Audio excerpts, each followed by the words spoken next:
আসসালামু আলাইকুম, সবার কি অবস্থা? আশা করি সকলে ভালো আছেন। আমি আপনাদের দোয়া অনেক অনেক বেশি আলহামদুলিল্লাহ ভালো আছি।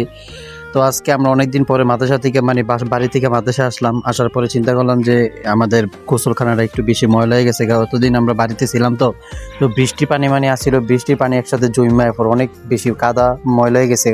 তো তাই জন্য তো চিন্তা করলাম যে জায়গাটাকে একটু পরিষ্কার করতে হবে। তো সব আমার রুমে যত মেম্বার আছে তাদের সবাইকে লাগাই দিলাম। চিন্তা করলাম এখানে তো আমরাই থাকি, তো এই জন্য আমরা আর কি মনে করেন যে আপনার এই এই উদ্যোগটা নিলাম। তেমন আর কেউই নাই, শুধু আমরা মনে করেন যে আমাদের রুমে যারা আছি, আমাদের রুমের সামনে, তো তাই জন্য চিন্তা করলাম যে একটু রুমটা একটু পরিষ্কার করে দেই। তো সবাই ডলাডলি করতেছে, দেখতে আছেন মনে করেন যে, আর আমি এদিকে ভিডিও করতেছি, আমার কি তারা গালাগালি করতেছে, আমি ভিডিও বানাইতেছি, কিন্তু আমি কোনো কাজ টাজ করতেছি না, কি একটা অবস্থা। এরপরে তারা গালাগালি করার পরে বলতেছে যে তুই কাজ করছ না কেন? হ্যাঁ, আমি বলছি যে আমার পায়ে ব্যথা, আমি এই জন্য আর কি কাজ টাজ করি নি।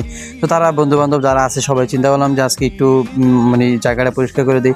তো আমি আবার এখান থেকে আইসে দেখতেছি যে আকাশে বৃষ্টি, তো আমি চিন্তা করলাম যে একটু বৃষ্টিতে ভিজি, অনেকদিন ধরে ভিজি নেই, পাটা ব্যথা ছিল বইলা।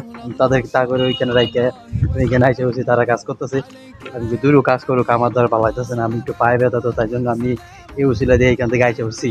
আর মনে করেন যে মজার বিষয় আরেকটা, আমার পিছনে পিছনে তেওয়াই আছে, মনে করেন যে তারা কাজ করতেছে আর পুজো করে পরে পানি দিয়ে করে ইটা দিতেছে, পুরো শরীরে ভিজে লেছে, বুঝছেন? কাজ করি না দেখা গাইলে ফাটা যাইতেছে।